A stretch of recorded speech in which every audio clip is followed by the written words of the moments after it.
नमस्ते। सदा खुश रहो बिटिया। आई जेवीएन डॉक्टर एल के शर्मा। भारत में लोक प्रशासन बीए बीएड सेकंड सेमेस्टर। आज का हमारा विषय है भारत का राष्ट्रपति। राष्ट्रपति भारत का राज्य प्रमुख होता है। वह भारत का प्रथम नागरिक होता है और राष्ट्र की एकता, अखंडता और सुदृढ़ता का प्रतीक है। भारतीय संविधान के अनुच्छेद 54 के अंतर्गत यह प्रावधान किया गया है कि भारत में एक राष्ट्रपति होगा। राष्ट्रपति का निर्वाचन। संविधान के अनुच्छेद 54 और 55 में राष्ट्रपति के निर्वाचन से संबंधित उपबंध दिए गए हैं। अनुच्छेद 54 में इस बात का निर्देश है कि राष्ट्रपति के निर्वाचन में मत देने का अधिकार किसे होगा, जबकि अनुच्छेद 55 में बताया गया है कि निर्वाचन की प्रक्रिया क्या होगी। राष्ट्रपति का निर्वाचन एक निर्वाचक मंडल के द्वारा किया जाता है, जिसमें संसद के दोनों सदनों के निर्वाचित सदस्य तथा राज्य के विधानसभाओं के निर्वाचित सदस्य शामिल होते हैं, अर्थात लोकसभा और राज्यसभा के नामांकित सदस्य इसमें शामिल नहीं होते हैं। इस निर्वाचक मंडल में संविधान के 70वें संविधान संशोधन अधिनियम 1992 के द्वारा एक स्पष्टीकरण अंतः स्थापित किया गया है। इसके अनुसार राष्ट्रपति के निर्वाचन के संबंध में राज्यों की सूची में दिल्ली राष्ट्रीय राजधानी क्षेत्र तथा पौंडीचेरी संघ राज्य क्षेत्र भी शामिल होंगे। राष्ट्रपति का चुनाव अप्रत्यक्ष निर्वाचन प्रणाली के द्वारा किया जाता है। राष्ट्रपति पद हेतु योग्यताएं। भारतीय संविधान के अनुच्छेद 58 के अंतर्गत राष्ट्रपति पद पर निर्वाचित होने वाले प्रत्याशी के लिए कुछ आर्हताएं बताई गई हैं, जो निम्न प्रकार है। वह भारत का नागरिक होना चाहिए, 35 वर्ष की आयु पूर्ण कर चुका हो, लोकसभा का सदस्य निर्वाचित होने की अर्हता रखता हो, भारत सरकार या किसी राज्य सरकार या किसी स्थानीय या अन्य प्राधिकारी के अधीन लाभ का पद धारण न करता हो। राष्ट्रपति की शपथ। राष्ट्रपति पद ग्रहण करने से पूर्व शपथ या प्रतिज्ञान लेता है। अपनी शपथ में राष्ट्रपति शपथ लेता है कि मैं श्रद्धापूर्वक राष्ट्रपति पद का पालन करूंगा, संविधान और विधि का परिरक्षण, संरक्षण और प्रतिरक्षण करूंगा और भारत की जनता की सेवा और कल्याण में निरंतर रहूंगा। सर्वोच्च न्यायालय के मुख्य न्यायाधीश या उनकी अनुपस्थिति में सर्वोच्च न्यायालय के वरिष्ठतम न्यायाधीश द्वारा राष्ट्रपति को पद की शपथ दिलाई जाती है। राष्ट्रपति का पुनः निर्वाचन। भारतीय संविधान के अनुच्छेद 57 में यह बताया गया है कि कोई भी व्यक्ति राष्ट्रपति के रूप में पहले निर्वाचित हो चुका है तो भी उसे पुनः इस पद के लिए चुनाव लड़ने का अधिकार होगा। इस संबंध में चुनाव लड़ने के प्रयासों की कोई अधिकतम सीमा नहीं होती है। वह जितनी बार चाहे उतनी बार चुनाव लड़ सकता है। राष्ट्रपति की शक्तियां। संविधान के विभिन्न अनुच्छेदों में राष्ट्रपति की शक्तियों की चर्चा की गई है। राष्ट्रपति की प्रमुख शक्तियां निम्न प्रकार हैं। प्रथम, कार्यपालिका शक्ति। प्रशासनिक शक्तियां या कार्यपालिका शक्तियां का तात्पर्य उन सभी कार्यों को करने से है जो कि विभिन्न मंत्रालय एवं विभागों द्वारा किए जाते हैं। अनुच्छेद 77(1) में यह प्रावधान है कि भारत की समस्त कार्यपालिका शक्तियां या कार्यपालिका कार्रवाई राष्ट्रपति के नाम से ही होंगी। राष्ट्रपति द्वारा प्रमुख पदाधिकारियों की नियुक्ति की जाती है। पहला, भारत का प्रधानमंत्री और उसका मंत्रिपरिषद। दूसरा, भारत का महान्यायवादी। तीसरा, भारत का नियंत्रक एवं महालेखा परीक्षक। चौथा, सर्वोच्च न्यायालय एवं सभी उच्च न्यायालयों के न्यायाधीश। सभी राज्यों के राज्यपाल एवं उपराज्यपाल। मुख्य निर्वाचन आयुक्त एवं अन्य निर्वाचन आयुक्त। संघ लोक सेवा आयोग के अध्यक्ष एवं अन्य सदस्य। वित्त आयोग के अध्यक्ष एवं अन्य सदस्य। अनुसूचित जातियों और जनजातियों के लिए विशेष अधिकारी। भाषाई अल्पसंख्यकों के संरक्षण के लिए विशेष अधिकारी। संघ की कार्यपालिका शक्ति राष्ट्रपति में निहित होगी तथा वह उसके प्रयोग इस संविधान के अनुसार या स्वयं या अपने अधीनस्थ अधिकारियों के द्वारा करेगा।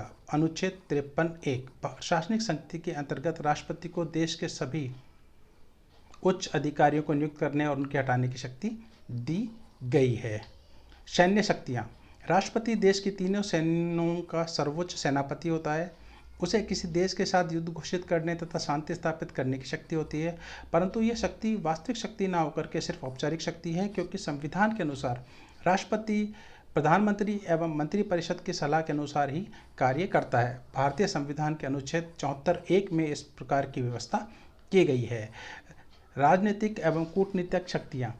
राजनीतिक शक्तियों से यहाँ तात्पर्य उन सभी शक्तियों से है जो विदेश राज्यों के साथ संबंध के स्तर पर लागू होती है।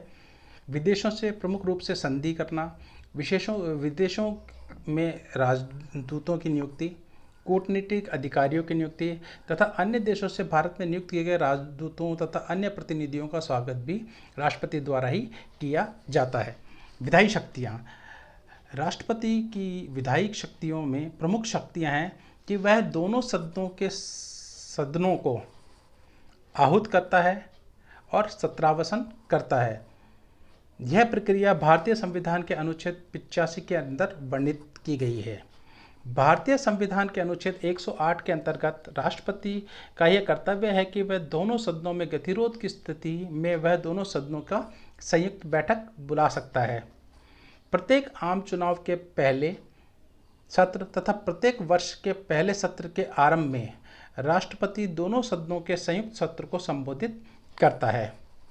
राष्ट्रपति द्वारा राज्यसभा में 12 व्यक्तियों को नामांकित किया जाता है। यह वह व्यक्ति होते हैं जो कि अपने विषय क्षेत्र में अर्थात साहित्य, कला, विज्ञान, समाज सेवा तथा अन्य कोई विशेष ज्ञान या व्यवहारिक अनुभव रखते हैं का नामांकन राज्यसभा में करता है। यह प्रक्रिया भारतीय संविधान के अनुच्छेद 80 के अंतर्गत वर्णित है। भारतीय संविधान के अनुच्छेद 131 के अंतर्गत यह भी प्रावधान किया गया है कि राष्ट्रपति द्वारा लोकसभा में आंग्ल भारतीय समुदाय के अधिकतम 2 व्यक्तियों को वह लोकसभा में नामांकित कर सकता है। विधायी शक्तियों में राष्ट्रपति का यह भी दायित्व है कि वह संसद के समक्ष विविध प्रतिवेदन प्रस्तुत करेगा, जैसे भारतीय संविधान के अनुच्छेद 112 के अंतर्गत बजट या वार्षिक वित्तीय विवरण। भारतीय संविधान अनुच्छेद 151 के अंतर्गत नियंत्रक एवं महालेखा परीक्षक का प्रतिवेदन।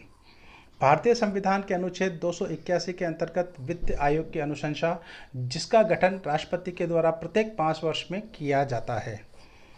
भारतीय संविधान के अनुच्छेद 323 के अंतर्गत संघ लोक सेवा आयोग का वार्षिक प्रतिवेदन।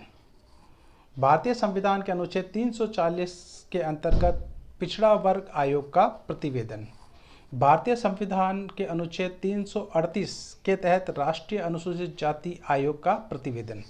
भारतीय संविधान के अनुच्छेद 338 के अनुसार राष्ट्रीय अनुसूचित जनजाति आयोग का प्रतिवेदन। कुछ विधेयक राष्ट्रपति के पूर्व अनुमति के बिना भी संसद में पेश किए जा सकते हैं। वो निम्न प्रकार हैं। भारतीय संविधान के अनुच्छेद 3 के अंतर्गत नए राज्यों के निर्माण या वर्तमान राज्यों के क्षेत्रों, सीमाओं या नामों में परिवर्तित करने वाले विधायक। अनुच्छेद 3 धन विधेयक राष्ट्रपति की सिफारिश से ही संसद में पेश किया जाएगा। अनुच्छेद 117(1) अनुच्छेद 117(3) के तहत ऐसे विधायक जिसे अधिनियमित किए जाने पर भारत की संचित निधि से व्यय करना पड़ेगा। ऐसा विधेयक जो उन करों के बारे में है जिनमें राज्य हितबद्ध या जो उन सिद्धांतों को प्रभावित करता है जिनमें राज्यों को धन वितरित किया जाता है या जो कृषि आय की परिभाषा में परिवर्तन करता है। निम्न प्रावधान भारतीय संविधान के अनुच्छेद 274(1) में किए गए हैं। राज्य के ऐसे विधायक जो व्यापार और वाणिज्य की स्वतंत्रता को प्रभावित करते हैं भारतीय संविधान अनुच्छेद 304 के अंतर्गत रखे गए हैं। वित्तीय शक्तियाँ। राष्ट्रपति की वित्तीय शक्तियाँ एवं कार्य निम्नलिखित है। धन विधेयक राष्ट्रपति की पूर्वानुमति से ही संसद में प्रस्तुत किया जाता है। वह वार्षिक वित्तीय विवरण केंद्रीय बजट को संसद के समक्ष रखवाता है। अनुदान की कोई भी मांग उसकी सिफारिश के बिना नहीं की जा सकती। वह भारत की आकस्मिक निधि से किसी उद्देश्य व्यय हेतु अग्रिम भुगतान की व्यवस्था कर सकता है। वह राज्य और केंद्र के माध्य राजस्व का बंटवारा के लिए प्रत्येक 5 वर्ष में एक वित्त आयोग का गठन करता है। राष्ट्रपति की न्यायिक शक्तियाँ। राष्ट्रपति अपनी न्यायिक शक्तियों के अंतर्गत उच्चतम न्यायालय में मुख्य न्यायाधीश तथा अन्य न्यायाधीशों की नियुक्ति करता है। साथ ही साथ राज्य के उच्च न्यायालयों के न्यायाधीशों की भी नियुक्ति करता है। राष्ट्रपति विधिक सलाह भी उच्चतम न्यायालय से ले सकता है, परंतु न्यायालय की यह सलाह राष्ट्रपति के लिए बाध्यकारी नहीं होती है। भारतीय संविधान के अनुच्छेद 72 के अंतर्गत राष्ट्रपति को दोषी सिद्ध किए गए किसी व्यक्ति के दंड को कम करने या माफ़ करने की शक्ति 3 मामलों में प्राप्त होती है। यदि दंड या दंड का आदेश सेना न्यायालय द्वारा दिया गया है, यदि दंड अथवा दंड का आदेश किसी ऐसे कानून के उल्लंघन के लिए दिया गया है जो संघ की कार्यपालिका शक्ति के अंतर्गत शामिल है। ऐसे सभी मामले जिसमें मृत्युदंड का आदेश दिया गया है, चाहे वह मामला संघ से संबंधित हो या राज्य से, राष्ट्रपति किसी दंड के संबंध में कई तरह से समाधान की शक्ति प्रयोग कर सकता है, जिनका विवरण निम्न प्रकार है। क्षमादान, क्षमा, लघुकरण, परिहार, विराम और प्रविलंबन। क्षमा, इसका अर्थ है कि अपराधी को दंड या दंडादेश से पूरी तरह मुक्त कर देना। इससे दोषित व्यक्ति ऐसी स्थिति में पहुंच जाता है जैसे उसने कोई अपराध नहीं किया हो। लघुकरण, कम्यूट, इसका अर्थ है किसी कठोर प्रकृति के दंड के स्थान पर हल्की प्रकृति का दंड दिया जाना, जैसे कठोर कारावास को साधारण कारावास में बदल देना, मृत्युदंड को आजीवन कारावास में बदल देना। परिहार, रेमिशन, इसका अर्थ है कि आदेश बदले बिना दंड की मात्रा को कम कर देना, जैसे 5 वर्ष के कठोर कारावास को 2 वर्ष के कठोर कारावास में बदल देना। विराम, इसका अर्थ है कि दंड पाए हुए व्यक्ति की विशिष्ट अवस्था के कारण प्रकृति कठोरता को कम करना। कठोरता में कमी दंड की प्रकृति बदल कर भी की जा सकती है, दंड की मात्रा कम करके भी की जा सकती है, जैसे गर्भवती स्त्री को मृत्युदंड के स्थान पर आजीवन कारावास दे देना, जैसे किसी बूढ़े अपराधी को कठोर कारावास की जगह साधारण कारावास दे देना। प्रविलंबन, रिप्राइव, इसका अर्थ है मृत्युदंड को अस्थायी तौर पर निलंबित कर देना। ऐसा आमतौर पर तब किया जाता है जब दोषित अपराधी ने क्षमा या लघुकरण की प्रार्थना की होती है और राष्ट्रपति उस प्रार्थना पर निर्णय लेने की प्रक्रिया में होता है। राष्ट्रपति की वीटो शक्तियाँ। राष्ट्रपति की वीटो शक्तियाँ 3। संसद द्वारा पारित कोई भी विधेयक या अधिनियम बनता है जब राष्ट्रपति उसे अपनी सहमति देता है। जब ऐसा विधेयक राष्ट्रपति की सहमति के लिए प्रस्तुत होता है तो उसके पास 3 विकल्प होते हैं। अनुच्छेद 3(1)(1)(1) मतलब 111, वह विधेयक पर अपनी स्वीकृति दे सकता है अथवा विधेयक पर अपनी स्वीकृति को सुरक्षित रख सकता है, अथवा विधेयक धन विधेयक नहीं हो को संसद के लिए पुनः विचार हेतु लौटा सकता है। राष्ट्रपति को यह वीटीय शक्तियां 2 कारण से दी जाती है। यदि विधायिका का ऐसा कानून बना रही हो जो संविधान की मूल भावना के विपरीत हो तो उसे रोका जा सकता है। यदि विधायिका ने कानून को कुछ पक्षों पर पर्याप्त विचार विमर्श ना किया हो और जल्दीबाजी में उसे पारित कर दिया गया हो तो उसे सुधारा जा सकता है। यह वीटो शक्तियाँ 4 प्रकार की होती हैं। आत्यंतिक वीटो, निलंबनकारी वीटो, जैबी वीटो तथा विशेषित वीटो। राष्ट्रपति की आपातकालीन शक्तियाँ। राष्ट्रपति के पास प्रमुख रूप से 3 प्रकार की आपातकालीन शक्तियाँ होती है। प्रथम दृष्टया भारतीय संविधान के अनुच्छेद 352 के तहत यदि राष्ट्रपति को लगता है कि राष्ट्र में युद्ध एवं बाहरी आक्रमण या सशस्त्र विद्रोह के होने की संभावना है तो वह भारतीय संविधान के अनुच्छेद 352 के तहत राष्ट्रीय आपातकाल घोषित कर सकता है, या वह किसी पर्टिकुलर एक राज्य में भी आपातकाल घोषित कर सकता है। भारतीय संविधान के अनुच्छेद 356 के तहत राष्ट्रपति के पास ये शक्ति है कि किसी राज्य के राज्यपाल के प्रतिवेदन पर या उसे समाधान हो जाए कि संवैधानिक तंत्र राज्य में विफल हो रहा है तो वह उस राज्य में आपातकाल की घोषणा कर सकता है। भारतीय संविधान के अनुच्छेद 360 में यह बताया गया है कि यदि राष्ट्रपति को यह लगता है कि भारत या उसके किसी भाग का वित्तीय स्थायित्व या साख संकट में है तो वह आपातकाल की घोषणा कर सकता है।